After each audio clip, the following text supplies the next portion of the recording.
we're pretty arrogant people, just by nature, like all of us. We, just as humans, we are. I don't mean to act like you're extra arrogant. You probably struggle with all kinds of insecurities.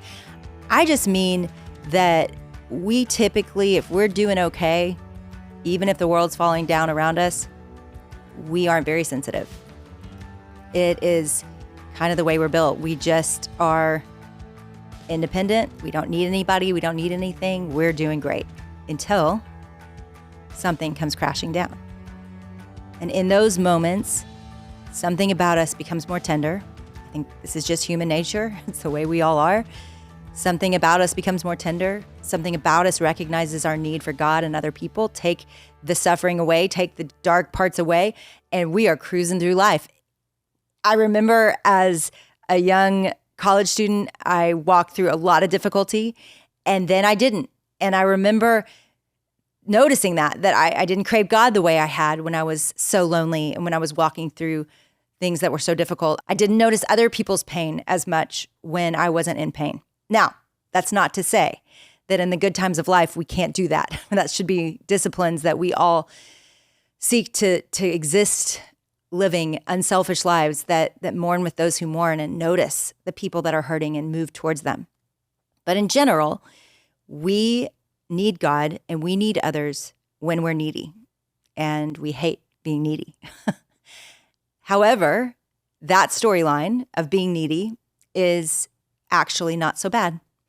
It actually is the way that we were designed to best function.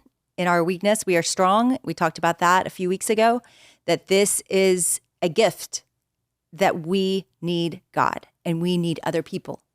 It is not a detour in our story. It is actually the story.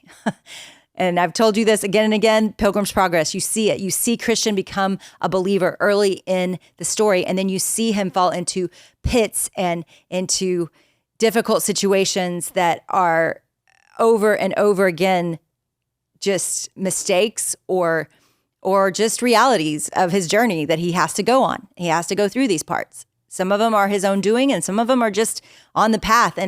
And both are going to be part of our lives, right? We're all going to fall off and cause our own harm to our own selves through sin, through decisions we make, through selfishness, and then or broken relationships or conflict. Or we're going to come across moments that we can't avoid. They are sicknesses, weaknesses in our lives that we just can't miss.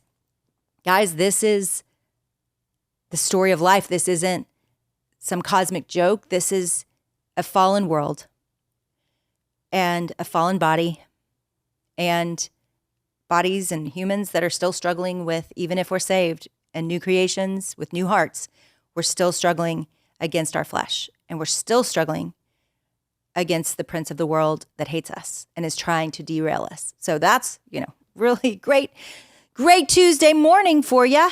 Great news. Yeah, it's all jacked up. So what does that mean? And what is the good in that? And is God playing some cosmic joke on us? No. In fact, in the difficult things, the suffering and the difficult parts that we wish we could skip over, that is the story. That is the part that God is going to use, as we talked about a couple weeks ago. I say in the book, the messiest waste of our lives, the things we think, I talk about composting that I've never wanted to do. I think it's disgusting.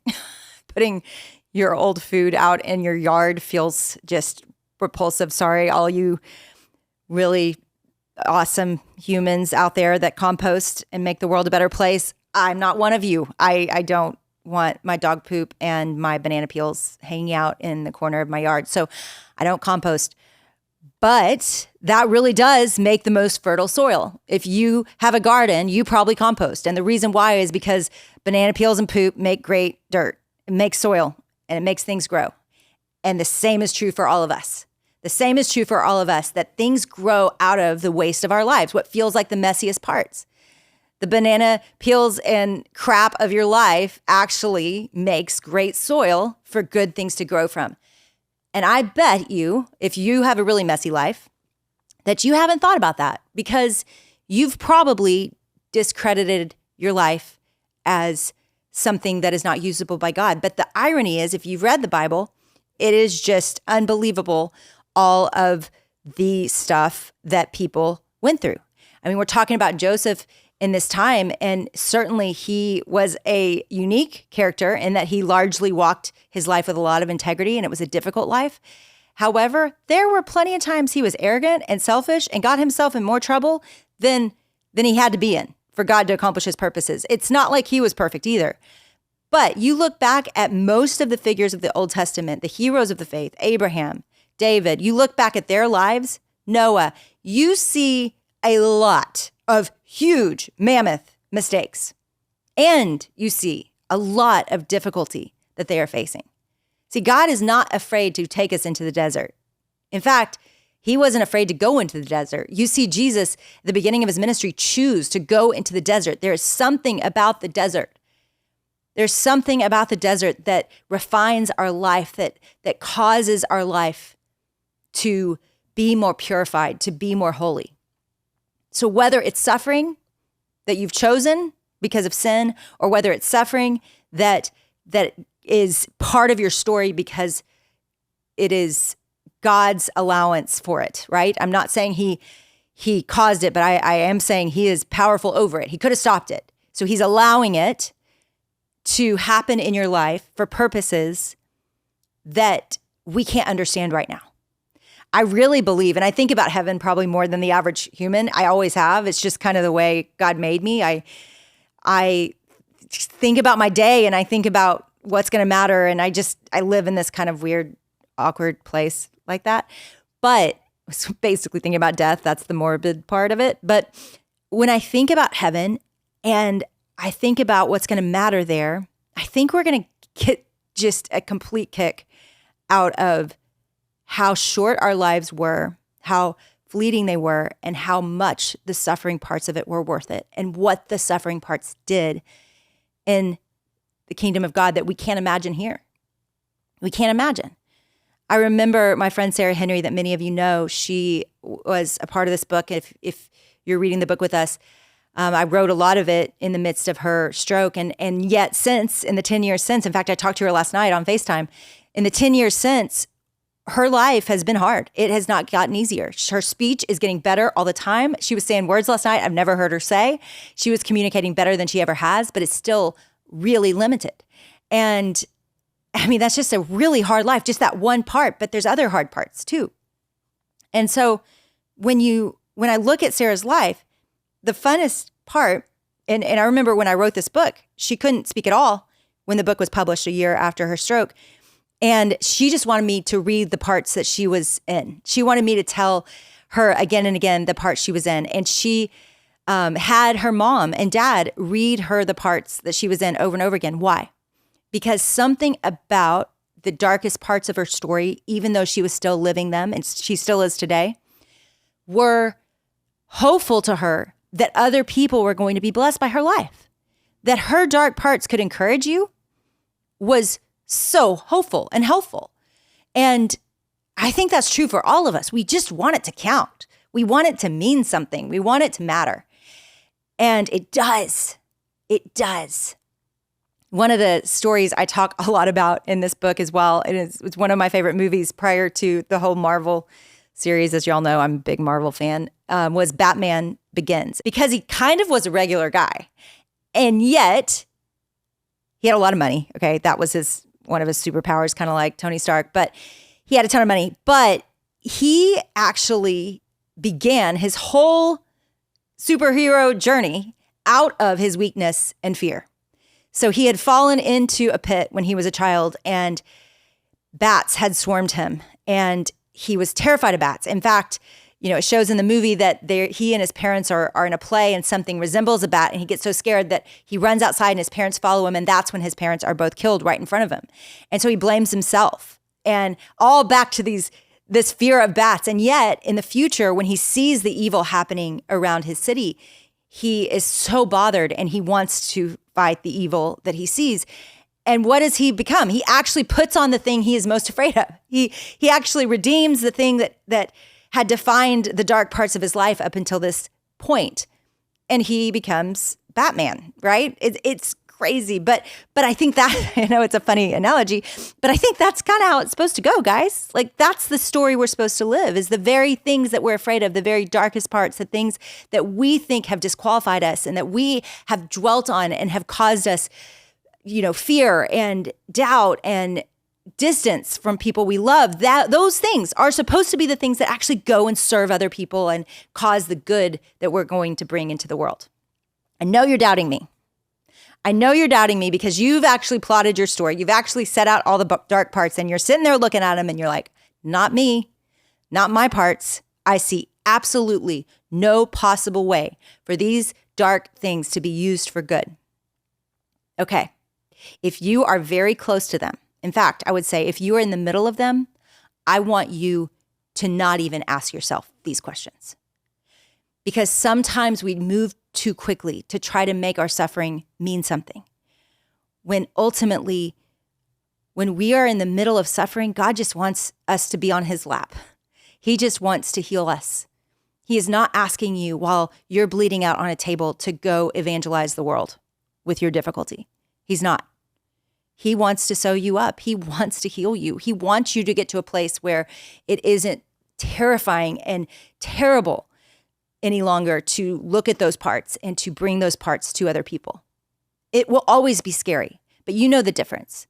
When you're in the middle of it, I told my son the other day, when you're in the middle of it and you're still bleeding out, it feels so difficult to talk about.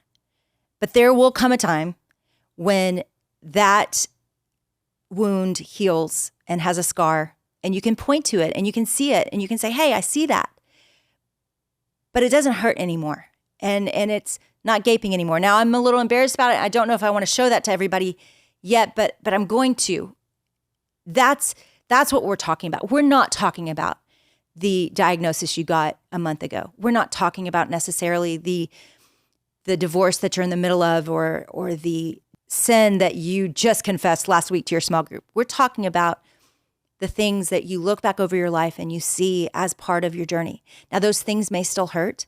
Those things still may bring tears to your eyes when you share about them. That's okay. I'm going to read you another scripture. Romans 5:2-5. We boast in the hope of the glory of God. Not only so, but we also glory in our sufferings. Glory in our sufferings. Because we know that suffering produces perseverance, perseverance, character, and character, hope. And hope does not put us to shame because God's love has poured out into our hearts through the Holy Spirit who has been given to us. Yeah, the fact that I think about heaven so much, it really does help with suffering. It really does help with disappointment here. Even in the last couple months, we've been walking through a pretty big, significant disappointment that has affected almost every part of our life right now. And we'll probably share about it at some point. But again, this is one of the things I'm in the middle of right now. And it's been okay. I mean, it's been okay. And I think one of the reasons it's been okay is because last year, my husband was near death in his health. Like he walked through a situation that, again, one day we will tell you more about. And when we got to this difficulty, it was like, hey, we're okay. You're alive. You're well. Our kids are alive. They're well. We're okay. We can go through this difficult thing.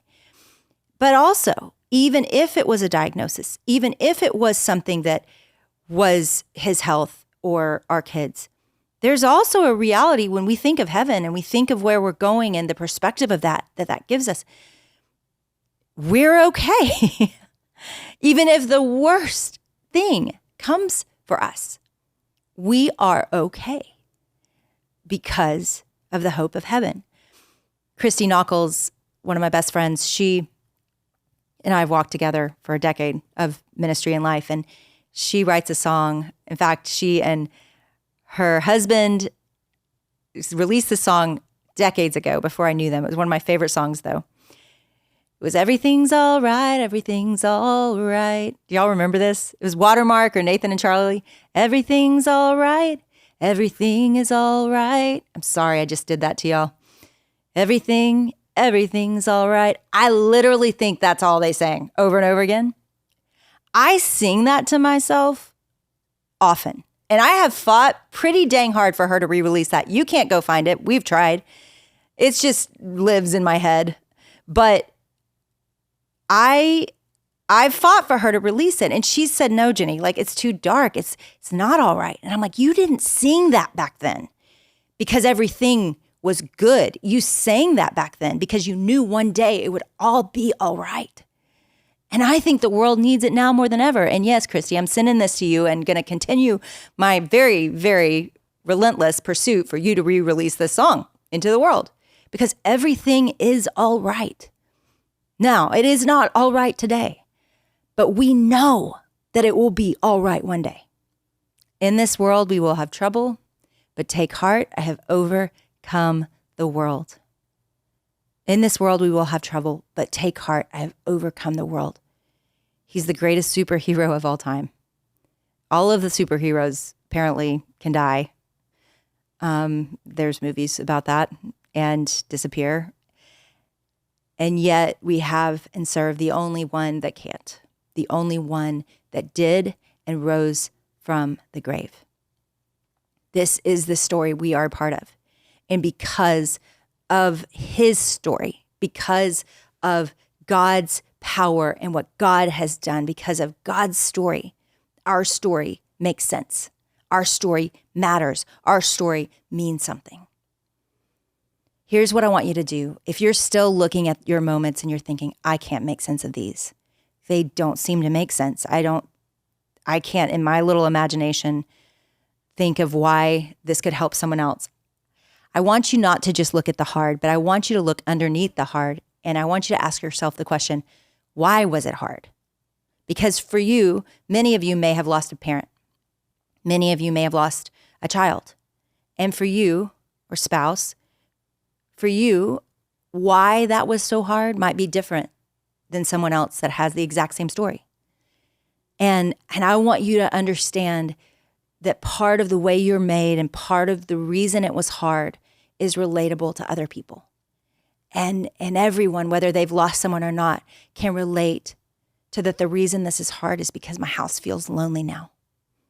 The reason this is hard is because my mom was a safety net for me. Everybody can relate to you losing safety nets or feeling like their house feels too quiet or is lonely. This is this way that we end up taking our parts that feel really unique and special and like nobody else could relate to this and helping other people find themselves in our stories. And when they find themselves in their stories, if we are people of hope, like Romans 5 talks about, we are people that don't let our suffering consume us, but we are consumed by God in our suffering. That is something that the world needs. It's something that the world is craving, and we get to give that away. 4 reasons God allows suffering. Number 1, Jesus is best known through suffering. Number 2, we grow up, we get stronger. Number 3, it makes us hurt for heaven and long for heaven. And the more we want heaven, the more dangerous we get on earth. And the more heaven gets real to us, the less this life has to work out just right. And number 4, our lives leave a mark. I don't trust people that haven't suffered, guys. I just don't. That's you. It's okay. Choose some suffering somewhere. I'm just telling you, I trust the people that have suffered, that have walked through the valley and come back out of it and said, God's good in it. God's good in it. I just don't relate to the other people. I just don't. I don't get them. I don't relate. I find suffering finds me on a regular basis. And I'm glad. I mean, some days, most days, I am glad because I want to be someone who believes and trusts God, and I'm not sure I would otherwise.